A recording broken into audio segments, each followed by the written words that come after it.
अब जो लास्ट के बचे हुए 40-45 और डेज हैं उसमें क्या अप्रोच होनी चाहिए, क्या होनी चाहिए से ज़्यादा मैंने क्या किया था। I be sharing what I did in these last 40 days. तो सबसे पहले मान लीजिए अगर कोई ऐसा टॉपिक है जो आपसे छूट गया है, हो सकता है एक दो टॉपिक्स, मुझसे भी एक दो टॉपिक्स रह गए थे, तो अगर कोई ऐसे एक दो टॉपिक्स ऐसे 40-50 और पेजेस आपके रह गए पढ़ने के लिए, तो आप उसे पढ़ सकते हैं। मतलब कई लोग बोलते हैं कि लास्ट के दिनों में कुछ मत पढ़िए, कुछ मत पढ़िए, ऐसा कुछ नहीं है। बेसिकली इसलिए ऐसा कहा जाता है क्योंकि आपके पास शायद रिविजन का टाइम ना बचे लास्ट के दिनों में, सो दैट आप और रिविजन नहीं करेंगे तो याद नहीं रहेगा। बट अभी के लिए दिस टाइम इज इनफ। अगर कोई 40-50 पेजेस का कंटेंट रह गया, 3-4 दिन मिलकर लग करके उसको पढ़ लीजिए, रट लीजिए, अच्छे से रिविजन कर लीजिए, प्रैक्टिस कर लीजिए। So don't panic. अगर कुछ रह गया है, peacefully plan your days and read it. अगर ऐसा है कि मान लीजिए 40 पेज है और आप नहीं फिट इन कर पा रहे हो अपने पूरे प्लान में, जो आपने प्लान किया था उसमें आप नहीं निकाल पा रहे हो, तो डेली एक पेज पढ़ लीजिए। अगर डेली एक पेज पढ़ेंगे तो अच्छे से लर्न भी रहेगा और 40 डेज में आप कंप्लीट कर सकते हो। और आई थिंक 45 डेज रह गए हैं प्रीलिम्स में अभी, तो लास्ट के जो 5 दिन उसमें एक आध दिन में एक आध घंटा निकालिए, रिविजन भी हो जाएगा। सो इस तरीके से be smart, don't panic and complete whatever, I mean if a little bit of something is left. I can not say कि अगर पूरी लक्ष्मीकांत बची हुई है तो आप लास्ट के दिनों में कर लोगे, that can not be done, but definitely एक दो topics can be comfortably completed. Now coming to what should be done or what approach did I follow in the last days of prelims. Revision करना है पूरा syllabus. once you should make sure कि entire syllabus passes before your eyes, क्योंकि वहाँ पे जो भी चीज़ें होंगी प्रीलिम्स में, the answer is right in front of you। आपको आंसर लिखना नहीं है, सो आंसर आपके सामने ही, जस्ट टू रिकॉल। और ऐसा सिचुएशन नहीं क्रिएट होना चाहिए कि हम वहाँ पे जाएं, बैठें and we are like oh God I read about it but I don't remember it anymore. तो वो चीज़ नहीं होनी चाहिए। उस चीज़ को टेक केयर करने के लिए आप रिविजन जरूर कर लीजिए। Plan your revision. आई से क्या 40 डेज का रिविजन प्लान बना लीजिए। You have 45 days, so 5 days will always be they add as question factor for you. Count कर लीजिए कि कितने आपको टॉपिक्स पढ़ने हैं, polity, history, geography, economics, environment, science and tech, international relation से करेंगे तो 8-9 टॉपिक्स आपके ब्रॉडली इसमें निकल करके आ जाएंगे। Not every topic needs equal amount of time. जैसे इंटरनेशनल रिलेशंस है, अब आपने अगर पूरे साल भर पढ़ा हुआ है, it will hardly take 1 or 2 days to revise the topic. अगर एनवायरमेंट की बात करें, हो सकता है आपको 3-4 दिन लग जाए उसको करने में, पॉलिटी करने में आप 5 दिन ले लेंगे, हिस्ट्री को आप 6 दिन दे देंगे। तो ऐसे यदि आप डिवाइड करेंगे तो प्लीज प्लान कि आप कैसे रिविजन करने का सोच रहे हो। Why is this important? To gain confidence कि yes I have read everything once, and also to fill any loopholes जो रह गए हो।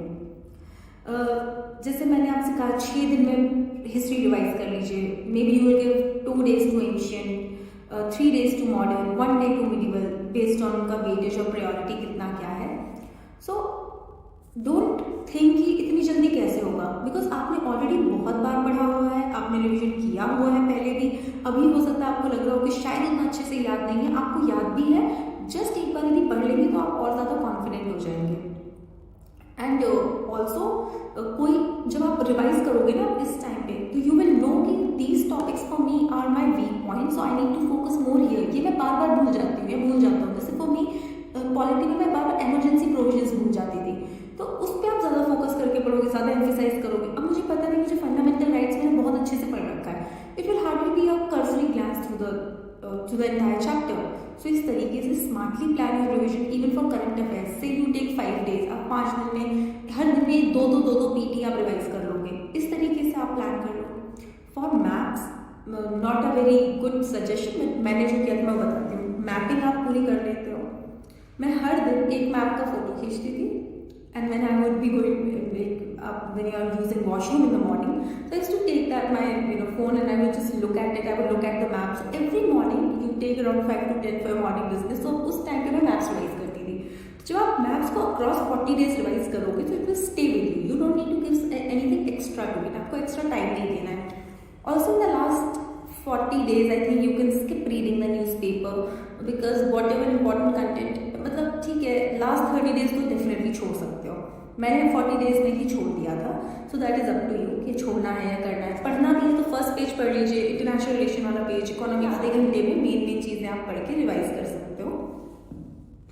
बाकी current affair magazines will be enough, test series से भी आपको कंटेंट मिल जाएगा।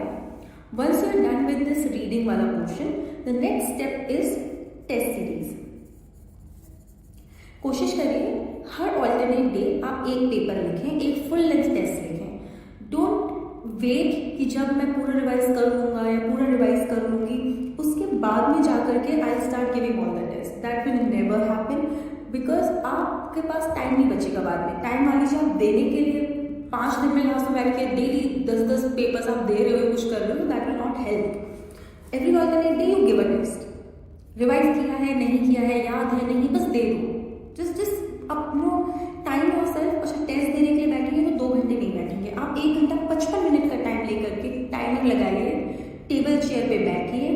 जीएस का पेपर है तो वो सुबह शायद 9 से 11 होता है या 8:30 से 10:30, whatever time it is, उस बीच में ही आपको वो पेपर करना है। Because you need to now simulate, आपको पूरा सिमुलेशन क्रिएट करना है अपने आसपास की वो 9 से 11 या वो 8:30 से 10 जो भी 2 घंटे उसमें आपका ब्रेन एक्टिव होना शुरू हो जाए।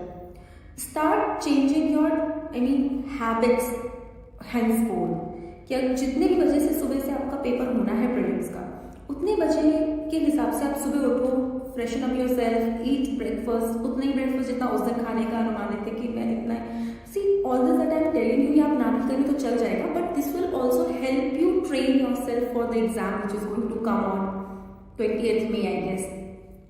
सो आपको क्या करना है, आप पेपर लेके बैठो उसी टाइम पे ताकि आपको आदत पड़ जाए। टेबल चेयर पे बैठिए, टाइमर लगा दीजिए। घर में कोई मेंबर है तो उसको बोल दीजिए कि जैसे टाइमर बजे snatch away my OMR print करवा लीजिए प्लेन A4 साइज पेपर पे, और ओएमआर मार्केट में भी मिल जाती है इजीली।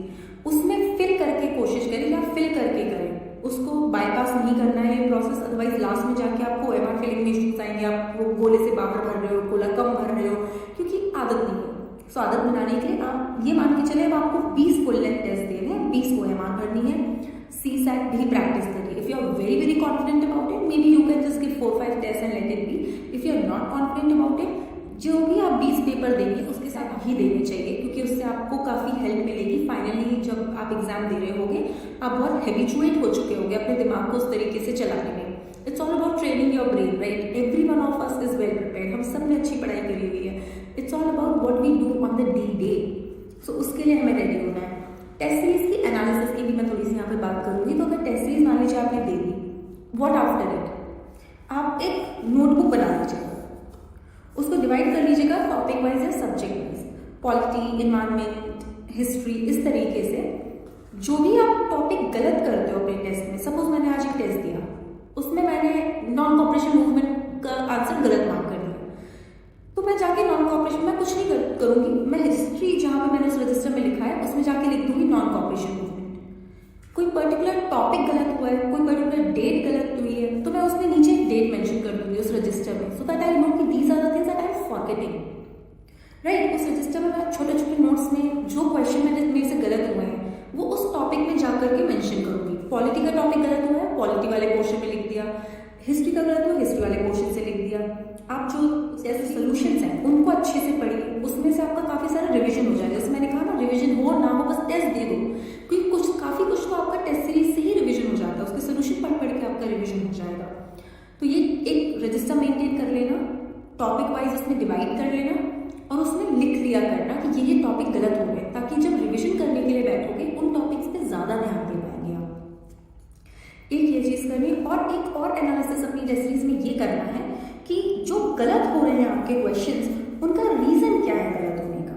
देखिए, गलत 3-4 चीजें हैं। एक, लैक ऑफ रिविजन, कि पता था, पढ़ा था, याद नहीं है, उसको रिवाइज कर लो। दूसरी चीज, पता ही नहीं है। पता क्यों नहीं है? या तो स्टैंडर्ड बुक्स में नहीं है, या फिर हमने स्किप कर दिया, हमने पढ़ाई नहीं। उसको पढ़ लीजिए, अपने टेस्ट सीरीज के सोल्यूशन से पढ़ लीजिए। कोई नया पॉइंट मिल रहा है जो बुक्स में नहीं दिया था, उसको रजिस्टर में, ये जो रजिस्टर बनाया ना आपने टॉपिक वाइज डिवाइड करके, उसमें लिख लीजिए। इस तरीके से आपको अपनी टेस्ट सीरीज को एनालाइज करना है। फिर मान लीजिए आपका आंसर गलत होता है क्योंकि आपने गेस वर्क किया और वो गेस वर्क गलत हो गया।